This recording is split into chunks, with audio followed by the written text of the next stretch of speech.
Well, this is 100 Days of Discipleship, day 99. Let me tease you all. First and foremost, for those of you who are day 55, you will come some days, you will not come. Now you are the one saying, let's take it to 150. You want to wound me? For the international audience, it means you want to injure me. All right? For the more local audience, you know, but what a journey it has been. Glory be to God. I'm just excited about the honor, the privilege to do this. Let me say this. This is the last time I will do this like this, and this is what I mean. I'm tired of sprinkle theology, and so the next time I'm anticipating something more didactic, something more robust. I mean, if we're going to do this, I mean, let's do this properly. Okay, so that's what I'm anticipating. How we're going to do that, I'm not exactly sure. Okay, otherwise we still keep this as a skeletal structure, and then maybe to whet your appetite for a more robust curricula, some way somehow. So we just but that's what I have in mind, basically. What has been your experience? Do let me know. Have you been blessed? And I think it will mean a lot to me if you do not just let me know. Put it out there and let people see. Share your testimony and let's know how this has blessed you. Media team, I think this internet is breaking, or is it my data subscription? All right. Okay, so you just let me know how this has been for you. Well, today I want to be Pauline in my approach and just address some matters arising. And the first thing I want to say is, I am a chosen generation, a royal priesthood, a holy nation, a peculiar people, a peculiar person to show forth the praise of him who has called me out of darkness into his marvelous light. I don't know what you thought I was referring to. I'm actually just quoting the scriptures. I am a chosen generation. Okay. And you see, when it comes to the viral issue about the trend, I am a chosen, I want to say this. Two things. Number one, even ministries that have genuine miracles, they struggle. Because you see, verifying every testimony in a mega church is very difficult. Very difficult. Verifying every testimony is very difficult. In our ministry, I like to see evidence. Many of the testimonies I share have medical reports, before and after scans and things like that. But even then, it's not easy. Because there is this thing in churches, I think the psychological term will be FOMO, all right? Fear of missing out. When you see others sharing great testimonies, then you want to share your own.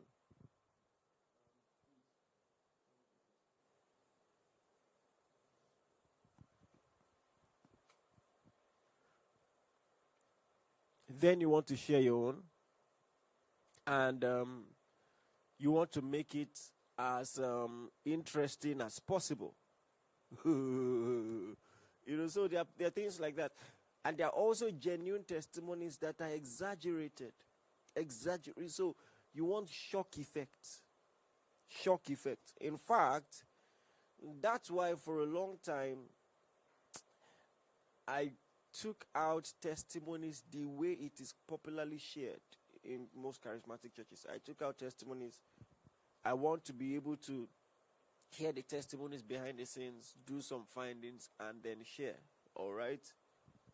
It has its pros and cons because, how many people want to go through the rigors of coming to the maybe office or telling someone their testimony so that it will be shared. It doesn't just have the same effect. And if people are coming up, people will be more incentivized, to come up and share their testimonies. But the scrutiny is not as firm, it's not as harsh. And don't get me started with some examples. I mean, there's a church that I really respect and I have sentiments for. One woman came up to announce how that she keyed into a prophecy from the church last year, and she got elected to a government office, and all of that. But months later, they showed her arrested. She was embezzling government funds. So those are the kind of things. And for a great ministry, you're endorsing those things. So I want to say first and foremost that even for the most well-meaning charismatic ministry, it is not easy. It is not easy. Also, I can tell you, even in my personal life, there are some testimonies I don't share. Because, believe me, if I told you, you will not believe it. You will not believe it. All right? You will not believe it. I think I was sharing this on TikTok yesterday, and because of that, I just had a nudge to share it here as well. I was having a healing meeting in school. This was 2010 or so. And all manner of wonderful things were happening. People were getting healed. I remember someone running to me and in tears. His finger was cut off by weak glue, and the finger grew back during the service. Now, he was showing me the finger, so there was no way to verify because I didn't know what the finger looked like before. So he was like, can't you see? So I said, I can see it, but I don't know what it looked like before. So he was just excited. He couldn't believe his eyes and all of that. So those kind of things were happening in the meeting. Now, the one that shocked me and the one I hardly share is this. One lady reportedly during the worship, her hands were up. By the time she brought her hands down, there was a handkerchief in her hand.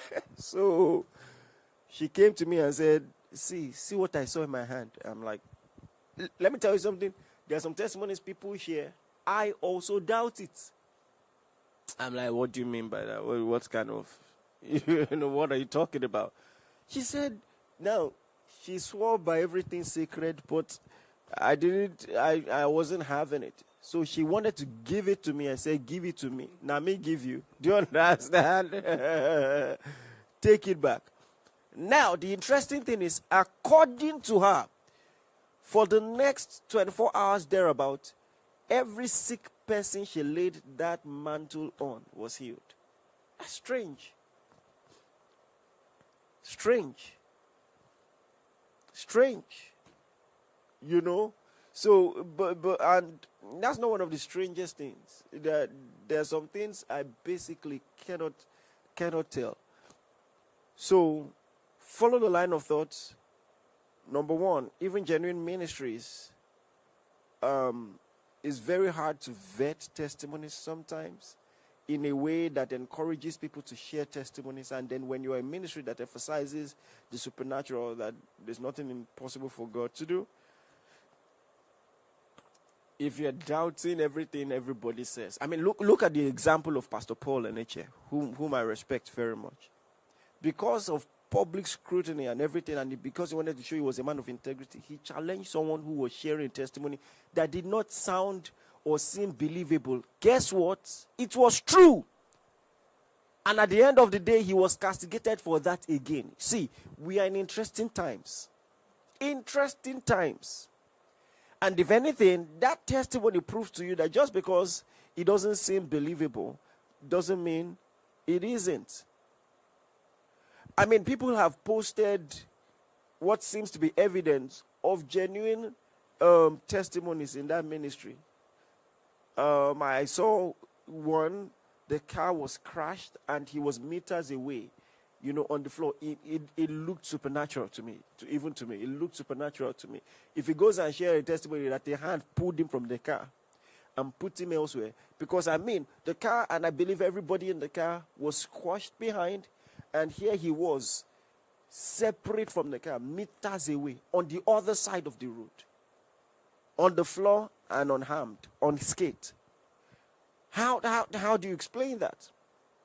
So if he says he saw a big hand that picked him and dropped him there, you will not believe. Do you understand what I'm saying? But believe me when I say those things happen.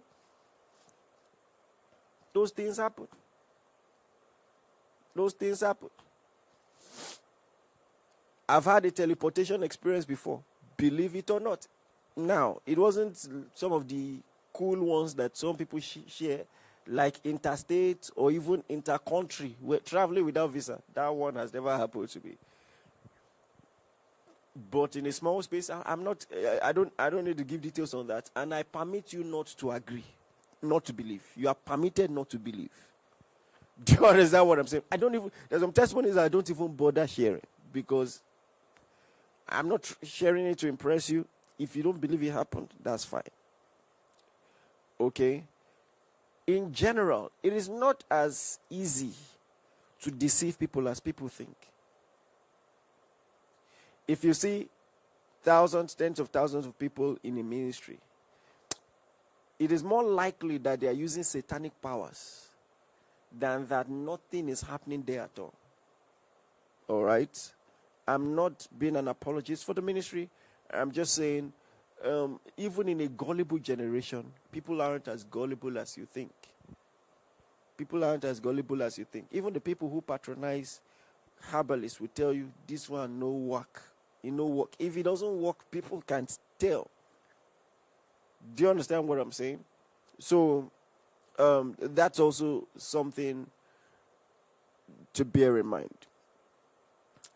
That being said, some people now stretch this to another extreme, where they begin to say things like, you see, and that's why I'm worried about trends. Because from doubting the miracles in the ministry, they begin to say, well, it's the same thing with the Bible. Why do you believe the Bible's testimonies? Some skeptics have stretched it that way. And I want to make a quick distinction. There is a phrase that you must never forget, and you've probably heard me say it before. It's called eyewitness accounts. Eyewitness accounts. The testimonies of Jesus were verified by other people. The testimonies of the apostles were verified by other people. There was not any doubt. There wasn't any doubt whether those things happened, because many of the people it happened to were known people. When the Bible tells you that there was a man who was lame from his mother's womb and sat at the gate called Beautiful, everybody knew him. He was there every day. When they were going into the temple every day, they were giving alms. And so when Peter says, silver and gold have I none, what I have given unto you, in the name of Jesus, rise up and walk. And he stands up. Listen, everybody knew that guy. Do you understand what I'm saying? He was someone everybody knew. And it happened in the presence of everybody. He got up from there, never to return there anymore. Look at the young man in John chapter 9 that was born blind, that was healed. The Pharisees sent for his parents. John chapter 9. They sent for his parents to verify. They verified it. And when they were pressing too hard, the parents said, he's an adult. Ask him. Ask him. He's of age. And the guy just said, you know what? I don't really know theology. I don't understand the theological jargon you are quoting. All I know is once I was blind and now I can see. The Bible tells you in 1 Corinthians 15, verse 3, Paul speaking. He says, for I I shared with you that which I also received. How that Christ died for our sins according to the scriptures. He was buried according to the scriptures. He rose again the third day according to the scriptures. Then he began to share evidence. He was seen of Cephas and then of the 12. and then he was seen of 500 people at the same time. By the way, the fact that he was seen by 500 people at the same time cancels out the possibility that these people were hallucinating, because it's a scientific impossibility that 500 people can hallucinate at the same time. It was not a vision. And Paul said, many of whom are still alive, though some have slept. Meaning, go and check it. As at the time of the writing, there were people who were eyewitnesses. Eyewitnesses. So I saw this as a slippery slope. People always looking for an opportunity to try to discredit the Bible. Go walk. Okay? Go walk. In the plagues of Egypt, everybody saw it. It got to a point the Egyptians were pressuring Pharaoh. Answer these people now. But boy, you humble yourself. Let these people go. Let these people go. Historians say that was why Jonah didn't need to perform any miracle. After you've heard the stories in Egypt when a Jewish prophet is at your doorstep and he says, God said repent, otherwise. The king of Nineveh said, if anybody touch food for this kingdom for the next 3 days, let me catch you. He said, we are all fasting.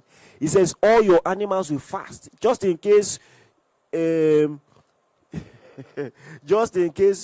people who look like animals are human beings. Nobody must mistakenly eat. So both man and animals must fast. And they did. Stop joking about this. Rahab said, I heard how God parted the Red Sea. I know God has given you Jericho. I know God has given you Jericho already. He has given you already. She said it ahead of time. Because I know He parted the Red Sea. She was right. The walls came down. The walls came down. This is not just some story. This is the history of a nation that still exists today. The history of a nation that still exists today. So stop that silly attempt to just extrapolate, suspicions to the Bible. I can tell you one thing for a fact: if they could find anything against the Bible, they would have found it since. No be today. All right? No be today. No be today. That being said, it does not mean people are wrong to test all things and to hold on to what is true. This does not justify their making jest of it, wearing the vests to clubs, and doing all manner of foolish jesting. But does that mean that every Christian should just accept every testimony, hook, line, and sinker? No. No. And end this idea of thinking that the desire to verify testimonies means that you are not a believer. It's not true. It's not true. If you are doing that generally for every single testimony you hear, even testimonies that share details beyond reasonable doubt, then that's a totally different thing.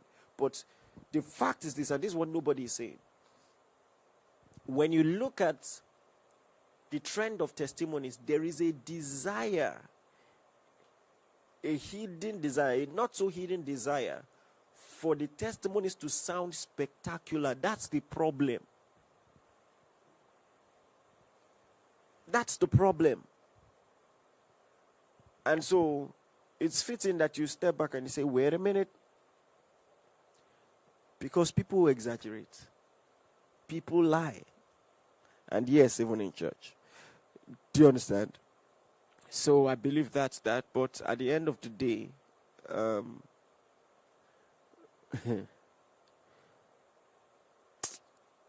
there are some arguments I don't know. I've seen too much to argue some things. You don't believe in miracles? Don't worry. You will live long enough. You will see things. Because some of the people who will challenge you in this lifetime, they believe in miracles. Don't hold on to the power of God. People will use power of Satan to deal with you very well. They will deal with you. You will see. That's not a threat. It's just life.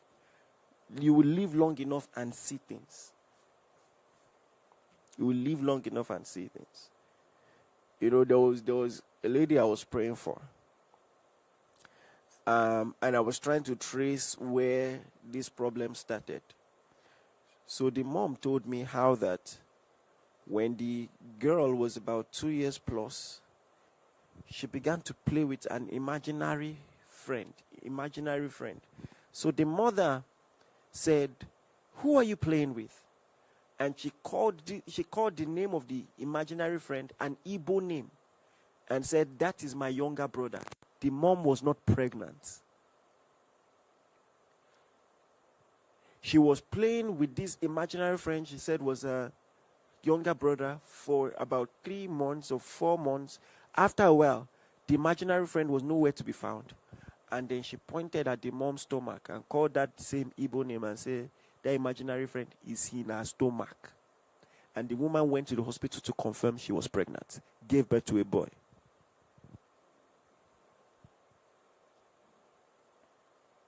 Be plain, oh. Yeah? Keep it up. Keep it up. Dance and play. Mock it. When you need it, then your eye will open up. Do you understand what I'm saying? There are some people I wish I can invite to some meetings so that you will give your learned perspective to why 7 guys cannot hold a teenager. You know. So all I will advise you is this: don't joke with the supernatural in your life. The consequences will be dire. All right. Well, this is 100 days of discipleship. I wanted to talk about something else too, but I think this is okay. This has stretched long enough. Wow. So see you tomorrow for the last episode. God bless you all. Thank you.